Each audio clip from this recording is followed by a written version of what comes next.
दिल से निकलेगी न मरकर भी वतन की उल्फत। मौत को महबूबा और आजादी को दुल्हन बताने वाले शहीद आजम भगत सिंह को आज का युवा अपना हीरो मानता है। महज 23.5 साल की उम्र में गूंगी बहरी अंग्रेजी सरकार को जगाने के लिए असेंबली में बम फेंका, गिरफ्तारी दी और दोस्तों के साथ फांसी का फंदा चूम लिया। ऐसे थे देश की आजादी के लिए मतवाले महान क्रांतिकारी भगत सिंह। आज भगत सिंह की जयंती है। इस मौके पर हर देशवासी उनको नमन कर रहा है।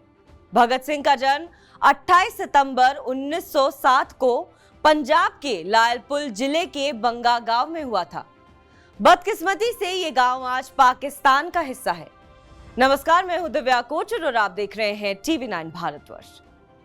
भगत सिंह के जीवन पर किसी एक घटना ने असर किया था तो वो है 13 अप्रैल 1919 को अमृतसर का जलियांवाला नरसंहार। बैसाखी का मेला देखने हजारों की भीड़ इकट्ठा थी, लेकिन अंग्रेजों ने समझा कि वहां कोई सभा हो रही है। जनरल डायर अपने सिपाहियों के साथ पहुंचा और बेगुनाह लोगों पर ताबड़तोड़ गोलियां चलवा दी। इस नृशंस हत्याकांड में सैकड़ों लोग मारे गए।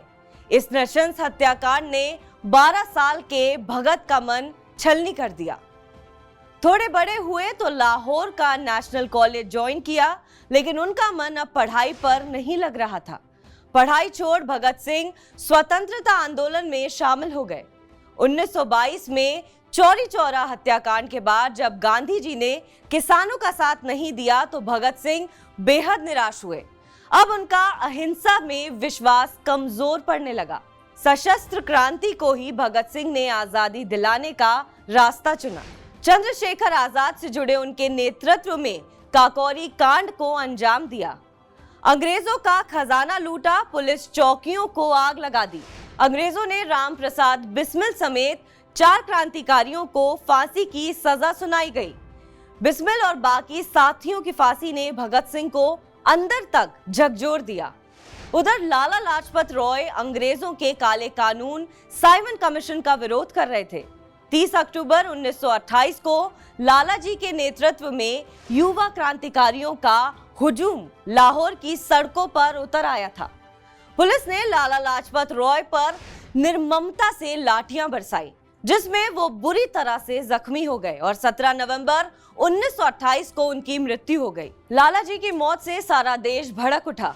चंद्रशेखर आजाद, भगत सिंह, राजगुरु, सुखदेव और दूसरे क्रांतिकारियों ने लाला जी की मौत का बदला लेने का फैसला लिया। जिम्मेदारी ली भगत सिंह ने। उन्होंने राजगुरु के साथ मिलकर 17 दिसंबर 1928 को अंग्रेज अफसर सैंडर्स की गोली मारकर हत्या कर दी।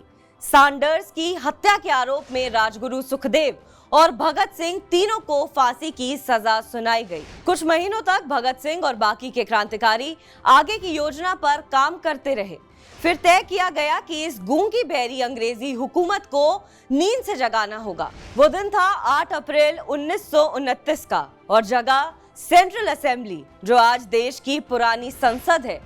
भगत सिंह ने साथी बटुकेश्वर दत्त के साथ मिलकर सेंट्रल असेंबली में तेज आवाज वाला बम फेंका।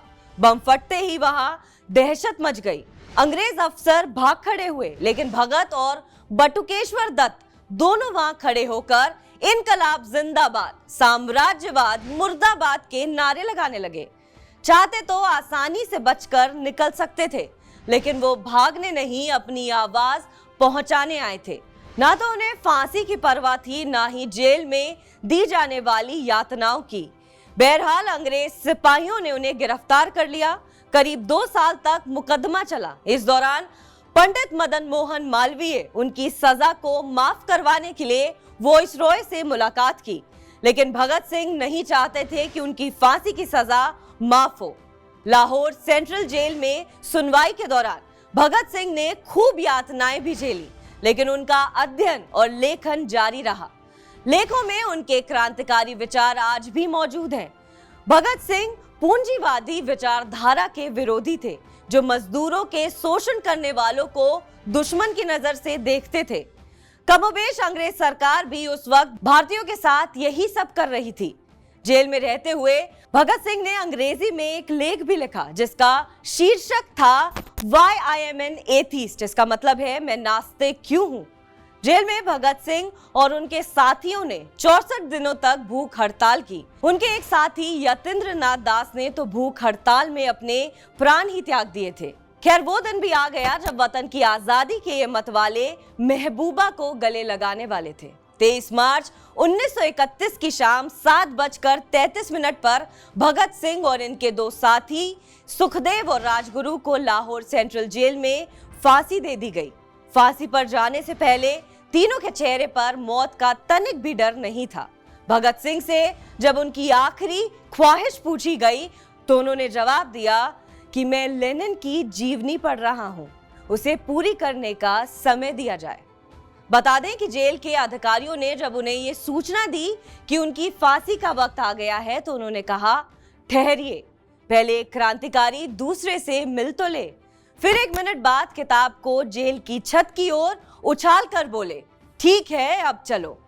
फांसी पर जाते वक्त वो तीनों मस्ती में गा रहे थे, मेरा रंग दे बसंती चोला, मेरा रंग दे बसंती चोला, माई रंग दे बसंती चोला।